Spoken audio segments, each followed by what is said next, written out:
Oi, gente! Chegamos de novo para nossa aula da Escola Loucos por Jesus, com a Bíblia Sagrada. E é com ela sempre na mão que a gente está aqui pronto para poder conversar com você sobre as Escrituras, estudar a Bíblia. E nós estamos no meio do Evangelho de Marcos. Já estudamos Mateus todinho e agora a gente está estudando Marcos. E hoje, mais especificamente, nós vamos estudar Marcos capítulo 10. Então eu quero que você já vá compartilhando essa live aí agora. Estamos ao vivíssimo e queremos que você mande essa live. Compartilhe agora. Manda ela para amigos, manda ela para desconhecido, manda ela para crente, manda ela para não crente, para o povo participar conosco. Quero te lembrar, as aulas são sempre segundas, terças e quartas-feiras, às 19 horas. Então hoje nós vamos estudar Marcos capítulo 10. Vai enviando aí para o povo. E quando a live acabar, coloque comentários aqui embaixo para a gente saber se elas têm tocado você, tem sido bênção na sua vida. Porque isso para mim é muito importante. Você está preparado? Está pronto? Pegou aí papel e caneta? Está aí com seu notebook? Está aí pronto para fazer anotações? Ah, Luciano, eu estou no trânsito, estou na rua, não tem problema. Não tem problema, vai escutando e vai deixando a palavra entrar no seu coração, tá bom? Vamos então para Marcos capítulo 10, verso 1, diz assim: Então Jesus saiu dali e foi para a região da Judeia, para o outro lado do Jordão. A primeira coisa que a gente vê é um Jesus que se locomovia muito. Mas uma coisa interessante, Jesus nunca saiu mais do que 150 quilômetros do lugar de onde ele nasceu. Ele nunca caminhou, nunca viajou mais do que 150 quilômetros do lugar onde ele nasceu. Ou seja, as peregrinações eram bem restritas, porque era feita em lombo de animal ou feitas a pé, né? E o texto diz assim: novamente uma multidão veio até ele, e segundo o seu costume, ele a ensinava. Olha que interessante. Jesus não podia ver uma multidão que a primeira reação de Jesus não era expulsar os demônios, não era curar os doentes, não era orar. A primeira reação de Jesus, toda vez que uma multidão aparecia, era ensinar. Ensinar. Então, por isso que é tão importante isso que nós estamos fazendo aqui. Por isso que é tão importante você participar de uma escola como essa. Porque o que eu estou fazendo aqui é literalmente estudando com você todos os versículos de todos os capítulos da Bíblia em sequência. Nada é mais libertador do que isso, nada. É estudar a palavra de Deus. O verso 3 diz: alguns fariseus aproximaram-se dele para pô-lo à prova, perguntando: é permitido ao homem divorciar-se da sua mulher? Olha bem, era uma pegadinha. Olha a pergunta: é permitido um homem divorciar da sua mulher? O que Moisés ordenou a vocês? Perguntou Jesus. Verso 4. Eles disseram: Moisés permitiu que o homem lhe desse uma certidão de divórcio e a mandasse embora.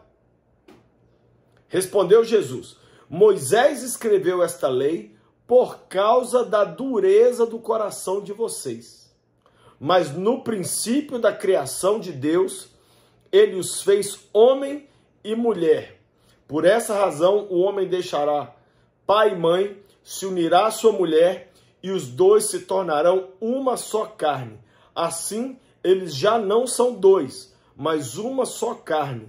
Portanto, o que Deus uniu, ninguém o separe. Jesus estava dando a explicação do motivo pelo qual Moisés havia permitido dar carta de divórcio, dar uma certidão de divórcio. Qual é o motivo? A dureza do coração das pessoas. Eu tenho atendido, eu vou dizer, literalmente milhares de casais com crise e lutas, e muitos terminam em divórcio. E sempre tem a dureza do coração de alguém envolvido. Sempre tem alguém cujo coração está trancado, está fechado. Às vezes um lado quer a reconciliação, o outro não. Às vezes nenhum dos dois quer. Eu sei que Deus, na pessoa de Jesus, está explicando que o divórcio só acontecia porque as pessoas têm um coração duro. Você que está me ouvindo, você tem um coração duro? Cuidado, hein? Senão você entra com um relacionamento já todo armado e do mesmo jeito que hoje você está doido querendo um mozão, amanhã você está doido querendo ficar livre do mozão. Aí Jesus falou, o homem tem que deixar seu pai e sua mãe, se unir a sua mulher, e serão os dois uma só carne, e o que Deus uniu ninguém separe. Aí o verso 10 diz, quando estava em casa, novamente os discípulos interrogaram a Jesus sobre o mesmo assunto. Sabe por que os discípulos perguntaram para Jesus sobre o mesmo assunto? Porque eles acharam a resposta de Jesus dura demais. Porque o que Jesus estava dizendo é, eu não sou a favor do divórcio. Eu sou Deus e eu não sou a favor do divórcio. E quando Moisés permitiu, foi só por causa da dureza do coração de vocês. Aí Jesus respondeu no verso 11, todo aquele que se divorciar da sua mulher e se casar com outra mulher, estará cometendo adultério contra ela. E se ela se divorciar do seu marido e se casar com outro homem, estará cometendo adultério. O que Jesus está fazendo a diferença aqui? Ele está fazendo a diferença entre divórcio e novo casamento. Muitas pessoas acham que divorciar já é automaticamente liberdade para casar de novo. E não é assim. Jesus deixa muito claro, ele deixa isso claro tanto em Mateus quanto em Marcos, Lucas e João, que divórcio e novo casamento é raríssimas exceções. É se houver traição, é se o marido estiver espancando a esposa, é se o cônjuge não crente abandonar o cônjuge crente, tá? É depois de você esgotar todas as possibilidades. Hoje as pessoas querem trocar de marido e de mulher como se troca de roupa. Não tem como. Jesus está dizendo, se divorciar e casar de novo, vai estar cometendo adultério. Verso 13. Alguns traziam crianças a Jesus para que ele as tocasse, mas os discípulos os repreendiam. Os discípulos, gente, tudo que podia fazer de errado, os caras faziam. Imagina, eles achavam que Jesus não queria contato com as crianças. Verso 14, quando Jesus viu isso, ficou indignado. Olha que legal. A Bíblia não diz que Jesus ficou nervoso, não. Diz que ele ficou indignado. E lhes disse, deixem vir a mim as crianças e não as impeçam. Dois motivos. Primeiro, porque delas é o reino dos céus. O reino dos céus pertence àqueles que são semelhantes a elas. E aí Jesus ainda fala mais uma segunda coisa. Digo a verdade, quem não recebeu o reino de Deus como uma criança, não entrará nele. Então, Jesus está dizendo, o reino dos céus é das crianças. Em outras palavras, se alguém morrer na fase da infância, essa pessoa vai direto para o céu, né? Porque está sem pecado, não cruzou a linha que perde a inocência. A primeira coisa que Jesus está dizendo. E a segunda, nós adultos, se não nos convertermos e não nos tornarmos como criança, não vamos entrar no reino dos céus. Verso 16, em seguida ele tomou as crianças nos braços, impôs-lhes as mãos e as abençoou. Jesus é amigo das crianças. E nós temos que contar isso para elas. Nós temos que mostrar para as crianças o amor de Jesus. E elas são abertas para o amor de Jesus mais do que qualquer pessoa. Verso 17. Quando Jesus ia saindo, um homem correu na sua direção e se pôs de joelhos diante dele e lhe perguntou, bom mestre, que farei para herdar a vida eterna? Respondeu-lhe Jesus, por que você me chama de bom? Ninguém é bom a não ser um, que é Deus. Um cara veio correndo até Jesus, se ajoelhou e chamou Jesus de bom mestre. Aí Jesus falou, você está me chamando de bom? Você está entendendo do que você está me chamando? Você está entendendo que quando você está me chamando de bom, você está me equiparando a Deus? Jesus estava dizendo, você está dizendo que eu sou Deus. E ele estava realmente dizendo isso. Aquele jovem estava realmente dizendo que Jesus tinha poder de confirmar se ele era salvo ou não. E a pergunta dele é a pergunta de todos nós. Imagina, gente, se a gente tivesse Jesus hoje de carne e osso aqui no nosso país, para todo mundo perguntar para ele assim, Jesus, eu sou salvo? Eu não sou? Então, o que esse cara fez aqui, qualquer um gostaria de fazer. Aí, o verso 19, você conhece os mandamentos? Perguntou-lhe Jesus. Não matarás, não adulterarás, não furtarás, não darás falso testemunho, não enganarás ninguém, honra teu pai e tua mãe. O jovem declarou: mestre, a tudo isso tenho obedecido desde a minha adolescência. Em outras palavras, desde que eu deixei de ser criança, desde que eu passei a ter entendimento, eu comecei a obedecer os teus mandamentos. Jesus olhou para ele, verso 21, e o amou. Olha que lindo isso. Jesus teve compaixão dele, Jesus o amou. E ele disse a ele: falta-te apenas uma coisa. Vá, venda, venda tudo que você possui, dê o seu dinheiro aos pobres, e você terá um tesouro no céu. Depois venha e siga-me. Meu Deus. Ó, Jesus disse para ele: só te falta uma coisa, cara. Você só está a um passo do paraíso. Vá, venda tudo que você tem, dê o dinheiro para os pobres e me segue. E aí você vai ter um tesouro nos céus. Jesus falou com ele a verdade. Jesus tocou naquilo que doía nele. Porque o texto, o título aqui na minha Bíblia e na sua Bíblia também, em cima aí, do verso 17 é: o jovem rico. Mexeu exatamente no que mais mexia com ele, que era o quê? Riqueza. Riqueza. Aí o verso 22 diz: diante disso, ele ficou abatido e afastou-se triste, porque tinha muitas riquezas. Ele ficou abatido. O que Jesus não pode tocar na sua vida? Se Jesus te pedir hoje alguma coisa, você diria não? Sua namorada, seu ministério, seus bens, sua aparência física. O que Jesus hoje, se ele resolver te pedir, você diria: Senhor? O texto diz, gente, que o jovem ficou triste e se afastou, foi embora triste. Por quê? Porque ele possuía muitas riquezas. Verso 23. Jesus olhou ao redor e disse aos seus discípulos: como é difícil para os ricos entrar no reino de Deus. Os discípulos ficaram admirados com essa palavra. Mas Jesus repetiu: filhos, como é difícil para os que confiam nas riquezas entrar no reino dos céus. Deixa eu explicar uma coisa para vocês. Não tem problema ter dinheiro. O problema é o dinheiro te ter. Eu conheço ricos que são salvos. E eu conheço pobres que são perdidos. Eu conheço ricos que não são avarentos. E eu conheço pobres que são avarentos. O que Jesus estava dizendo aqui é o seguinte: não é o fato de ser rico que vai impedir uma pessoa de entrar no reino do céu. É onde está o coração dela. Está na riqueza ou está em Deus? O que Jesus estava dizendo é o seguinte: as pessoas ricas têm que tomar cuidado para não colocar o coração delas na riqueza delas. Mas eles têm que fazer de Deus a sua riqueza. Minha pergunta para você: você tem feito de Deus a sua riqueza? Se você tivesse 10 bilhões, 100 bilhões, seu coração estaria no seu dinheiro ou no seu Deus? Porque é fácil a gente ler esse texto aqui e xingar esse jovem, sendo que a gente está devendo até as calças. É fácil. É fácil a gente repreender esse cara aqui, né? E o texto diz que os discípulos ficaram admirados. Adivinha por quê? Porque naquela época havia um entendimento que a pessoa que era rica era porque Deus ia com a cara dela. A pessoa é rica? Ah, é porque Deus ama ela.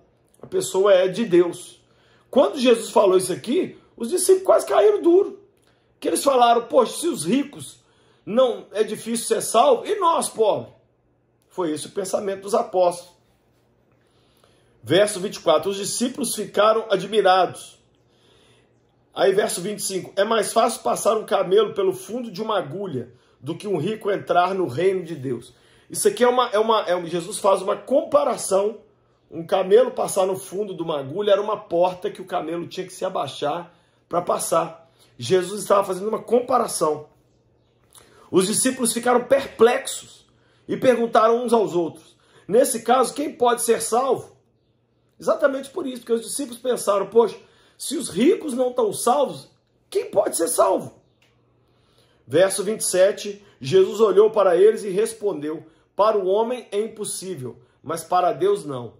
Todas as coisas são possíveis para Deus. Em outras palavras, Deus salva qualquer um, Deus transforma qualquer um, nada é difícil para o nosso Deus. Verso 28, então Pedro começou a dizer-lhe: nós deixamos tudo para seguir-te. Respondeu Jesus: digo a verdade, ninguém que tenha deixado casa, irmãos, irmãs, pai, mãe, filhos, campos, por minha causa e do evangelho, deixará de receber 100 vezes mais, já no tempo presente, em casas, irmãos, irmãs, mães, filhos e campos, e com eles perseguições.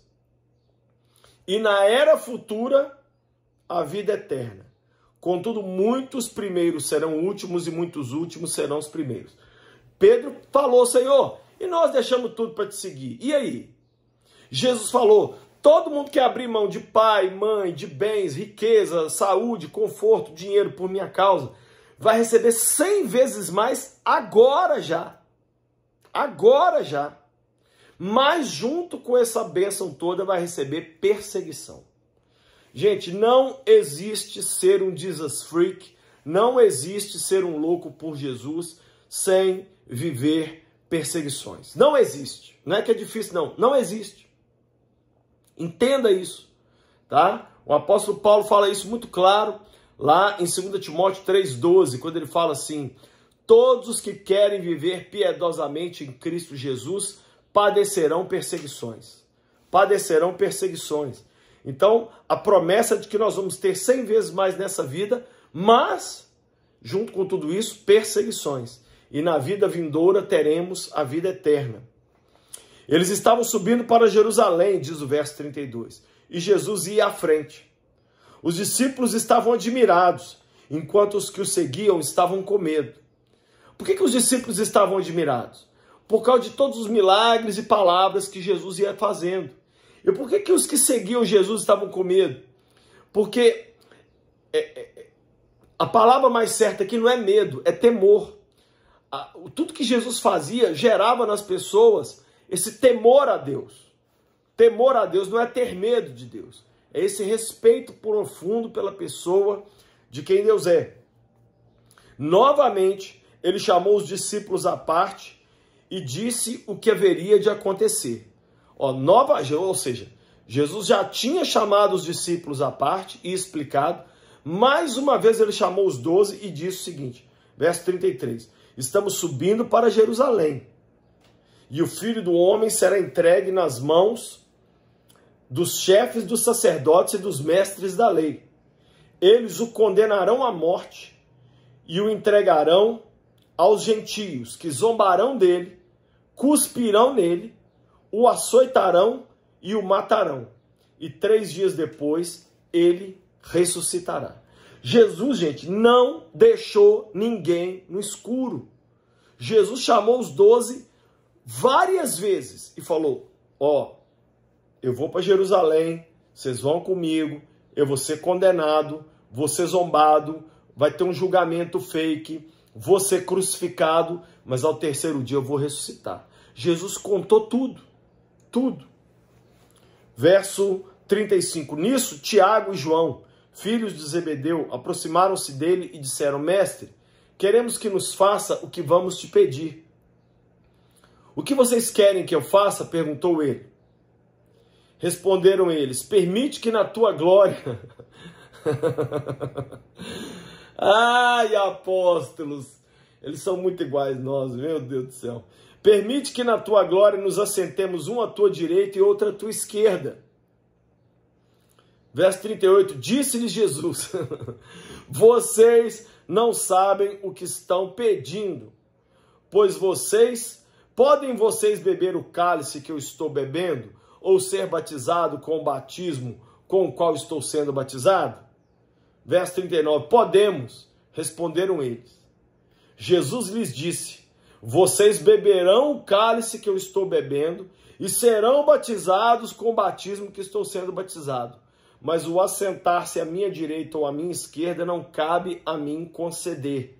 Esses lugares pertencem àqueles para quais foram preparados pelo meu Pai. Vou explicar para vocês o que é isso aqui. Jesus estava dizendo assim: vocês estão querendo sentar um à minha direita e outro à minha esquerda no meu reino político? Deixa eu explicar. Os discípulos achavam, assim como os fariseus, que o reino do Messias seria um reino político. Então, o que João e Tiago queriam era ficar sentado na cadeira de presidente, do lado da cadeira do presidente, o presidente Jesus sentado, no Israel restaurado, e João e Tiago seriam seus principais assessores, porque eles ainda achavam que o reino de Jesus seria um reino político, sendo que ele tinha acabado de explicar que ele ia para Jerusalém para morrer e ressuscitar. Eles não tinham entendido a mensagem. Aí Jesus falou: vocês podem beber do cálice que eu vou beber? Vocês podem passar pelo batismo que eu vou passar? Sim. Aí Jesus falou: vocês vão passar por ele. Só que o batismo que Jesus passou e o cálice que Jesus bebeu foi a sua morte. Sabe o que Jesus estava respondendo para eles na verdade? Vocês vão morrer por causa do meu nome, sim. Assim como eu vou morrer por vocês, vocês dois morrerão por mim. Morrerão por mim. E aí Jesus diz: o assentar-se à minha direita e à minha esquerda já está preparado para aqueles que o Pai reservou para mim. Quem que sentou à direita e à esquerda, gente? Os dois ladrões na cruz. Os dois ladrões na cruz. Foi esse o trono que Jesus teve, foi a cruz. E do lado esquerdo teve um ladrão e do lado direito outro ladrão. Né? Verso 41. Quando os outros 10 apóstolos ouviram essas coisas, ficaram indignados com Tiago e João. Por que eles ficaram indignados, gente? Porque eles queriam o lugar de Tiago e de João. Eles queriam ficar sentados à direita e à esquerda. Ou seja, nenhum dos 12 apóstolos ainda tinha entendido que o Messias vinha como servo sofredor, que ele ia passar o maior sofrimento, o maior perrengue, morrer e depois ressuscitar. Eles todos achavam que o reino do Messias seria um reino político. Político.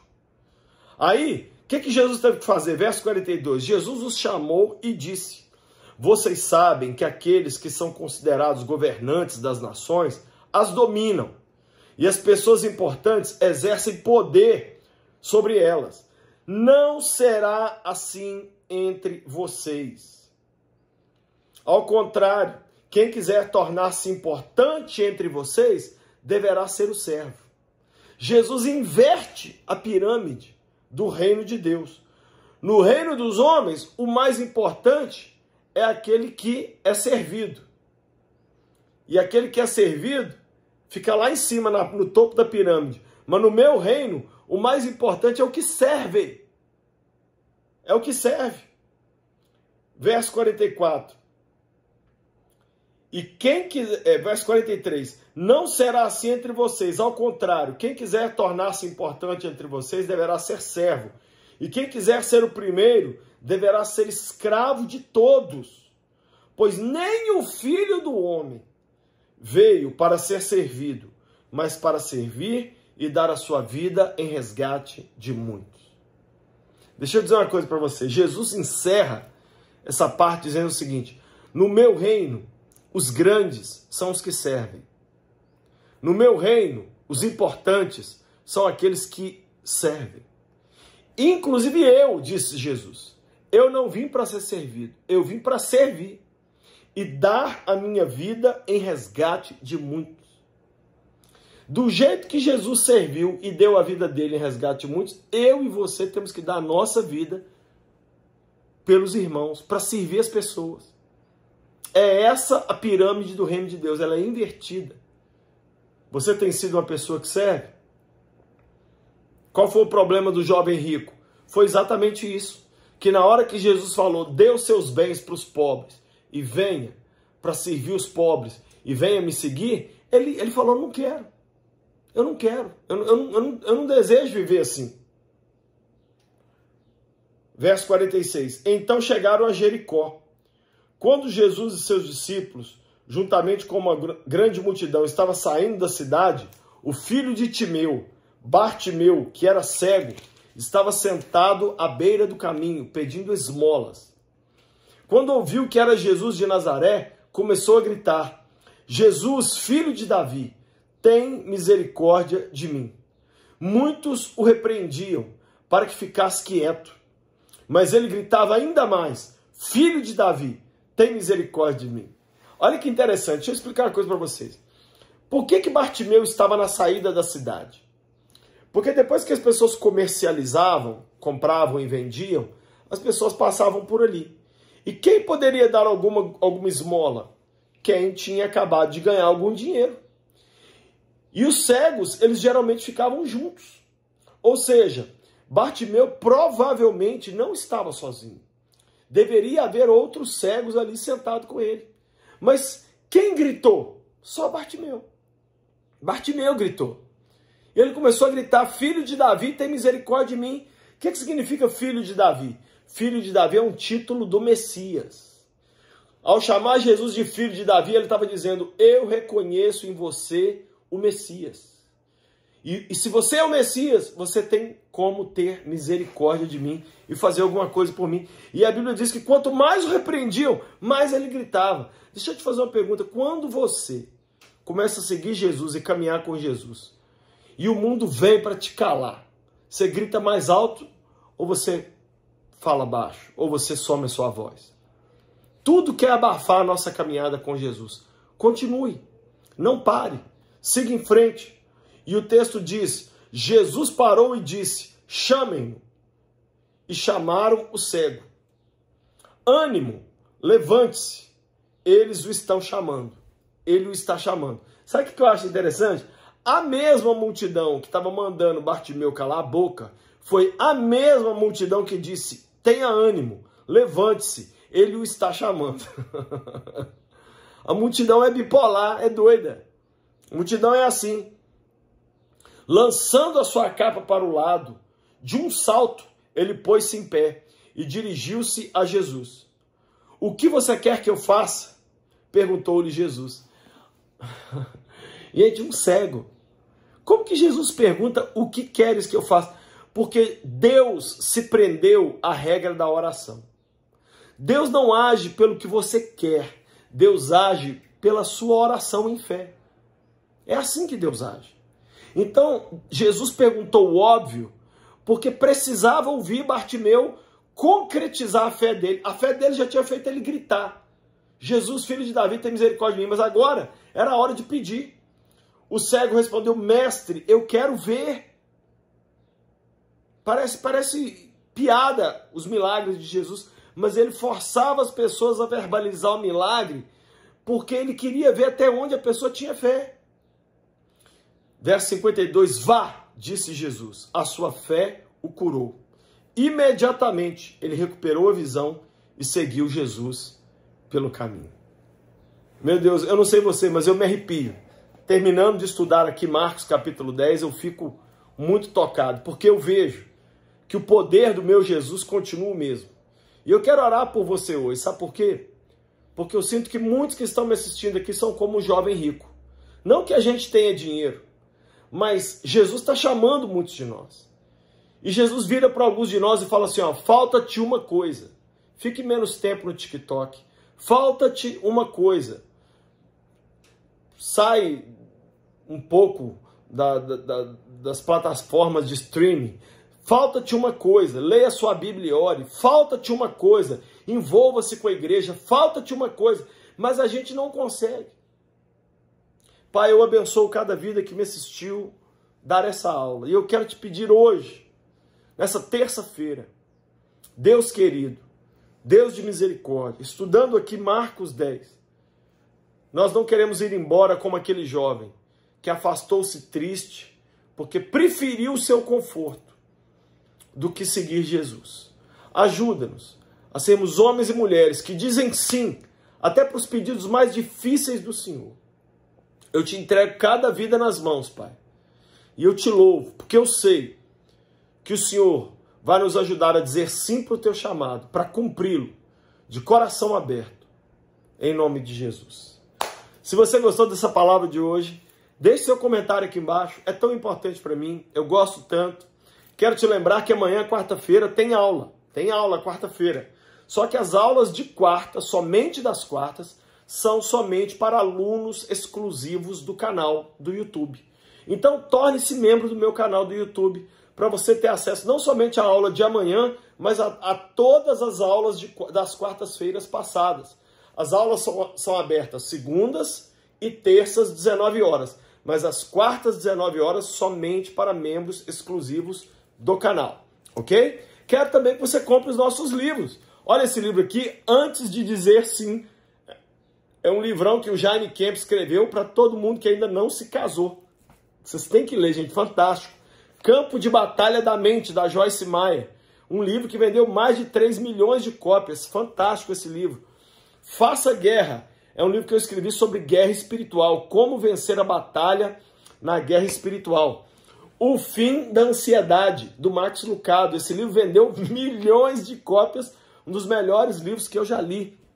Tem esse outro, Acres de Diamante, do Jensen Franklin. Livrão maravilhoso, mexeu muito comigo, vai mexer muito com você. E por último tem o Diário de Oração de um Jesus Freak. É muito lindo esse diário de oração para você registrar sua caminhada diária com o Senhor.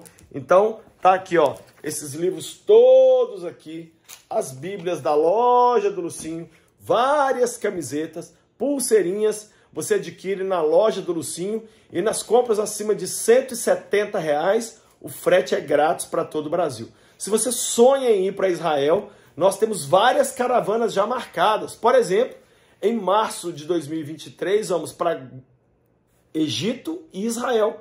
Vai ser a melhor viagem. Nós já temos 60 pessoas inscritas, vem com a gente. Acesse o site viagecomlucinho.com.br, já marca aí a sua ou compre a outra que tem em setembro de 2023 ou a outra de março de 2024. Já está tudo aberto. Acesse o site viagecomlucinho.com.br, escolha a sua caravana e venha, porque vai ser a melhor viagem da sua vida. Galera, não se esqueça da aula de amanhã, ok? Sejam loucos por Jesus e nós ficamos por aqui. Beijo!